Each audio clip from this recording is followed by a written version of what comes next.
Bonjour à toutes et à tous les gars, j'espère que vous allez tous très bien. Aujourd'hui on se retrouve pour une nouvelle vidéo. Donc aujourd'hui on a un marché qui est plutôt dans le vert, mais on a quand même un Bitcoin qui retrace légèrement. Hier on a une petite news et on ira voir ça d'ailleurs sur le Bitcoin. Une petite news de liquidation très probablement. Et il est possible justement qu'on ait un petit scénario baissier qui s'installe justement. Donc comme vous le voyez, on est actuellement en phase cam. On va voir, je fais un petit test, on verra comment ça va donner. Et puis peut-être qu'on continuera comme ça à voir. Selon également les stats, si vraiment ça change quelque chose également. Et donc ce qui est intéressant, c'est qu'en une heure, on est en train d'effectuer une distribution. Donc à voir si cette distribution justement s'installe et qu'on entame un mouvement baissier. Dans tous les cas, dans cette vidéo, on ira principalement voir le Bitcoin et puis on ira voir quelques altcoins peut-être, mais très rapidement. On a le AVAX d'ailleurs qui pump beaucoup comme vous pouvez le voir. Et c'est dommage étant donné que comme vous le savez peut-être, j'en ai vendu il y a 2 jours, juste avant la dernière hausse. Mais bon, je les ai quand même vendus avec pas mal de profit et puis j'ai toujours mon bag long terme qui ne bouge pas bien sûr. Si la vidéo vous plaît, n'oubliez pas de la liker et de vous abonner si ce n'est pas déjà fait, ça m'aide vraiment énormément. Et puis à rejoindre le groupe Telegram si vous n'êtes pas déjà membre. C'est gratuit et puis on est plus de 370 maintenant, donc on est bientôt 400, ça fait plaisir. Et puis si vous n'avez pas déjà de compte BitGet, n'hésitez surtout pas à passer par mon lien d'affiliation directement dans la description. Allez les gars, on est parti.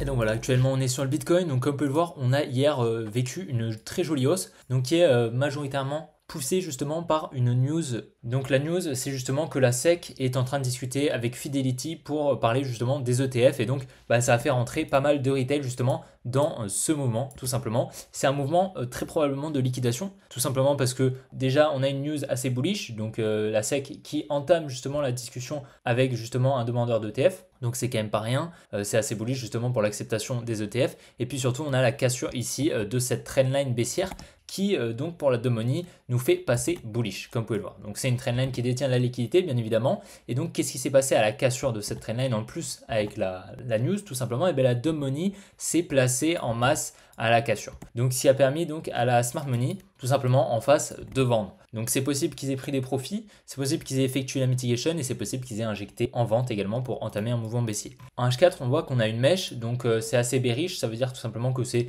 une liquidation et pas seulement une installation comme on a pu le voir par exemple dans la précédente distribution. Ici en fait les liquidations, comme vous pouvez le voir, elles prenaient beaucoup plus de temps, on a même des clôtures et c'est pour ça que c'était beaucoup moins bearish et qui au final j'aurais dû tilter à ce moment-là et nous dire qu'on était peut-être bullish. Donc au final ici on a quand même une mèche, mais on est quand même assez lent, mais on est quand même assez rapide, ça va, on est plutôt entre les deux on va dire. Donc si on entame des plus bas ce serait correct. Si on se met en une heure on voit quand même qu'on a ici pas mal de liquidités quand même qui s'installe avec une espèce de trendline qu'on vient à moitié liquider. Et puis on a toujours ces liquidités au sud qui celles-ci seront liquidées très probablement et il serait intéressant également de venir chercher ce support ici avec ces liquidités. Ce serait vraiment super avec justement ces equal lows qu'on a juste là. Donc ça ce serait intéressant. Maintenant voilà, c'est pas sûr à 1000% qu'on est passé baissier. Pour le moment il faut être prudent, mais en tout cas ce qui est quasiment sûr c'est qu'on viendra chercher ce niveau de support en fait, ces liquidités. Et puis on a quand même pas mal de liquidités au-dessus de ce high, on ira voir ça sur la map de liquidation, mais ouais, il y en a pas mal quand même au nord et même plus au nord qu'au sud. Mais bon, on a vu dans le passé que lorsqu'il y en avait plus au sud qu'au nord, on montait quand même au nord. Donc c'est vrai que c'est pas extrêmement fiable. On ira également voir les fundings qui sont extrêmement dans le rouge. On me les a donnés justement sur le groupe Telegram et puis on remarquera justement qu'il y a énormément de longs actuellement sur le Bitcoin tout simplement. En fait tout simplement on a plusieurs sortes de distributions, ça peut être intéressant justement de vous expliquer un petit peu. Donc on a ces distributions en trendline comme on peut le voir aujourd'hui avec une liquidation donc de la trendline. Donc la liquidation de la trendline on peut la voir de plusieurs manières. Des fois on vient simplement liquider la trendline de cette manière sans venir chercher le high, donc le buying climax. Des fois on vient pas le chercher, on vient juste liquider comme ceci, on la casse puis on retourne à la baisse tout simplement, ou des fois on passe au-dessus du buying climax et là c'est quand même une distribution plus probable d'exécution. Nous on joue avec les probabilités, on essaye d'avoir des setups probables justement afin justement de les trader, le maximum de probabilité. Donc ça c'est genre de distribution qui a pas mal de probabilités d'exécution. Maintenant, c'est quand même pas les plus probables d'exécution. Les plus probables d'exécution, je vais vous montrer. Donc, c'est les ranges, comme on peut appeler. Donc, c'est les distributions comme ceci où on va avoir un range et là, on va partir. Donc, en fait, on a une création d'un support juste ici et la création d'une résistance juste ici. Voilà. Et là, on vient casser un des deux côtés pour venir chercher l'autre. Soit on vient chercher l'autre, on vient chercher la trailing range ensuite et on réaccumule, on repart à la hausse. Soit directement, on entame un mouvement baissier et on continue la baisse. Donc ce qui est extrêmement pertinent et assez probable justement dans ce genre de distribution, c'est qu'on a vraiment une jolie résistance pour les retails. Et puis on a pas mal de liquidités ici qui justement nous confirment qu'on va aller probablement les chercher et que c'est justement une distribution. Et dans ce cas-là, c'est quand même une distribution assez probable du coup, et ça nous permet de rentrer par exemple comme ceci à une cassure de structure en lower time frame, de target des plus bas et de se protéger avant justement qu'on vienne chercher la trailing range qui est placée ici. Donc on a pas mal de liquidités qui sont presque sûres qu'on aille chercher. Et donc c'est pour ça que ça nous permet justement de protéger, de mettre notre trailing stop, notre stop loss suiveur tout simplement pour ne pas être stop loss en perdant un risque et justement être stop loss en prenant quand même des gains, donc tous les gains latents qu'on a juste là. Donc c'est justement ça, une distribution intéressante. Donc là on est plutôt dans le premier cas. Maintenant ce qui me dérange un petit peu, c'est justement comme je vous ai dit, on est quand même un petit peu lent, pas trop mais un petit peu. Et donc en fait là comme vous pouvez le voir, on est en train d'effectuer un espèce de triangle. Donc ce qui aurait été bien, c'est qu'on fasse comme ça et qu'on directement, qu'on vraiment que ce soit extrêmement rapide, et c'est pas le cas comme vous pouvez le voir. Donc il faut quand même rester prudent. Il est possible ici qu'on vienne effectuer un mouvement baissier pour repartir chercher au nord. Donc c'est pour ça qu'il va falloir quand même rester assez prudent. Mais à court terme, j'aimerais bien qu'on vienne chercher ces deux poches de liquidité ici. En plus, étant donné qu'on vient de liquider en fait cette petite trendline, ça nous permettrait d'avoir assez de liquidité justement pour venir chercher au sud en fait. Et donc après, étant donné que c'est pas une très grosse liquidation, il serait possible justement qu'on vienne ensuite chercher au nord toutes les liquidités qu'on a au nord, étant donné qu'il y a quand même plus de long actuellement, mais il y a quand même pas mal de monde qui short et donc on pourrait venir les liquider. Étant donné qu'on est en train de faire un triangle de compression, ça crée pas mal de liquidités au nord ainsi qu'au sud en fait. C'est pour ça que en général on vient chercher les deux côtés. Donc on va rester très attentif justement sur ce que va faire ce Bitcoin, mais à court terme c'est vrai que là je commence à devenir un petit peu plus bearish, mais je n'exclus pas du tout le scénario où on va faire des plus hauts justement. Pour le moment je ne fais rien, je préfère avoir justement un setup intéressant, assez probable, avec pas mal de probabilités d'exécution tout simplement. Donc si vous avez des questions, n'hésitez surtout pas à me les poser sur le groupe Telegram, c'est fait pour ça, et puis le lien est directement dans la description. Et donc comme vous pouvez le voir, je vous avais dit que le triangle de compression crée pas mal de liquidité au nord et au sud, et c'est le cas, et un peu plus au nord comme vous pouvez le voir. Donc ça on est sur 24 heures, c'est très léger, c'est assez précis. Là on est sur 7 jours, donc on voit quand même qu'il y a un delta qui est assez grand et qu'on en a pas mal au sud. Ce qui serait intéressant, ce serait de venir les liquider, étant donné qu'on est quand même sur plus de 8 semaines de hausse, il me semble, et c'est pas arrivé depuis vraiment très longtemps, donc il serait intéressant peut-être d'avoir un petit retracement court terme pour peut-être venir ensuite chercher des plus hauts, ce serait intéressant. Mais pour le moment, comme vous pouvez le voir, on en a quand même pas mal au nord, mais bien évidemment, il n'est pas obligatoire de sortir tout le monde du marché.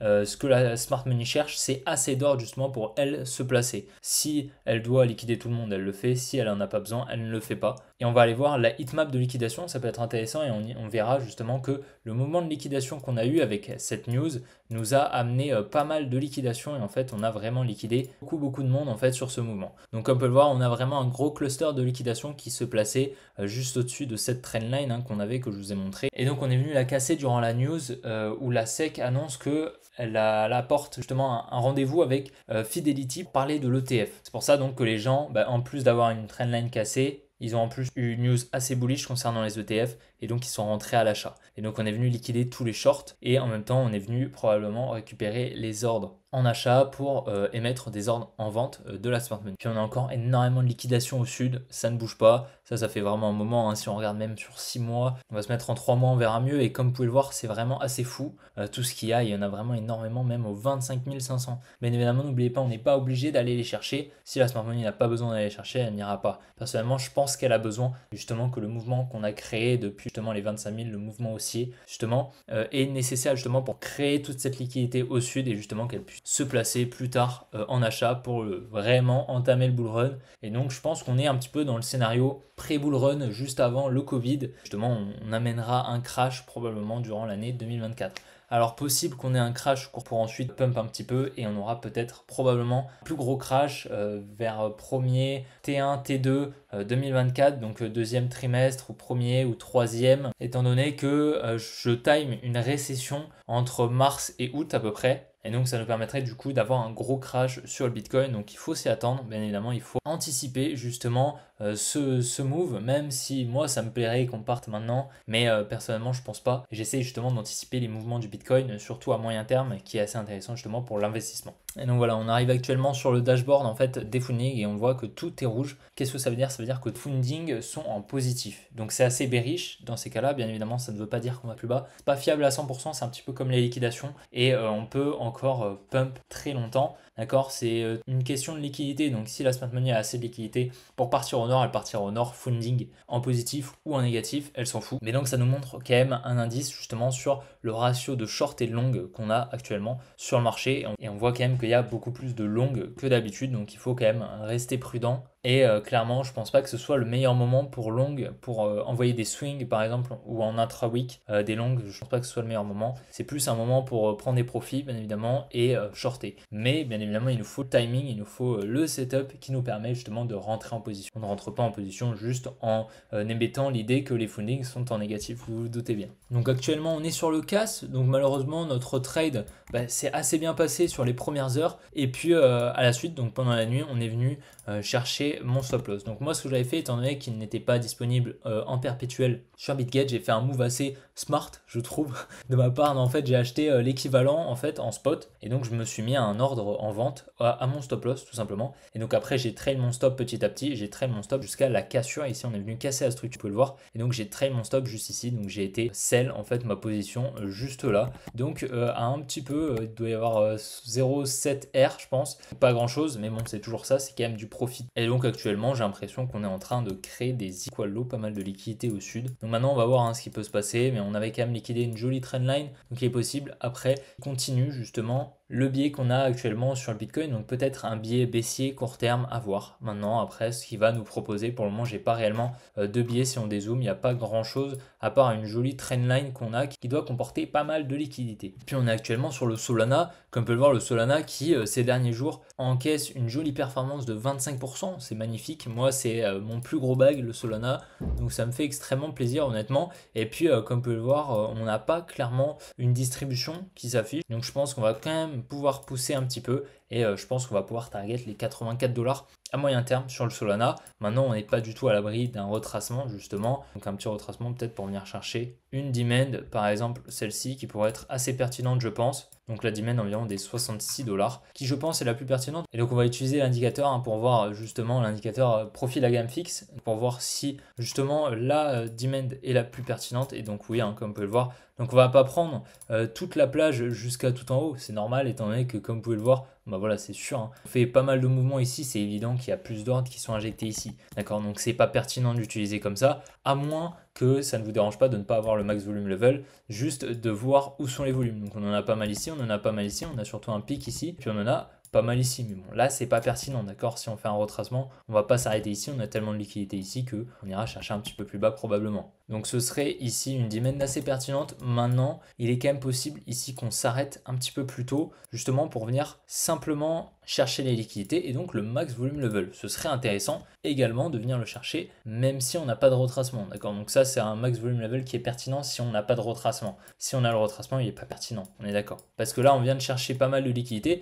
donc cette demand est assez pertinente et on a pas mal de liquidités. Juste ici on pourrait venir les chercher pour ensuite repartir, mais il faut quand même être prudent étant donné qu'on a quand même pas mal de liquidités juste en dessous. Donc moi personnellement c'est pas un setup qui respecte mon plan, donc je ne rentrerai pas en long, mais ça peut être intéressant peut-être si vous ça respecte votre plan bien sûr. Et puis actuellement sur le AVAX, donc on peut le voir, très belle performance du AVAX aussi ces dernières 24 heures, on fait une jolie performance de plus 30%, c'est quand même pas rien. Et moi donc j'ai vendu ici et j'en avais racheté ici, donc ça m'a fait quand même une jolie performance d'environ 20%, mais donc j'aurais pu quand même prendre plus de 50% presque. Et par contre j'ai un bag pour le coup qui tourne depuis un moment qui a été acheté ici, donc en vrai c'est pas très grave, mais on peut toujours pousser. Honnêtement il n'y a pas de setup réellement de retournement en lower time frame. Je pense qu'on va pouvoir descendre un petit peu plus, peut-être par là, voilà, pour ensuite repartir, ça m'étonnerait pas. Pour le moment je suis pas bearish à moyen terme, à court terme peut-être un petit peu sur la VAX, pas à moyen terme, je pense qu'on va pouvoir liquider tous ces highs, ça m'étonnerait pas du tout. Et donc voilà les gars, j'espère vraiment que la vidéo vous aura plu. Si c'est le cas, n'oubliez pas de la liker et de vous abonner si ce n'est pas déjà fait, et puis de rejoindre le groupe Telegram si vous n'êtes pas déjà membre, c'est gratuit, vous le savez. Puis n'hésitez pas à faire un petit tour sur mon compte Twitter, je poste pas mal de contenu. Dernièrement j'ai fait une petite revue du trade sur ordi, le 8.5R, qui m'a permis justement de passer justement mon cap de R du mois. Donc si ça vous intéresse, n'hésitez surtout pas à aller le voir, j'explique le trade de A à Z, ça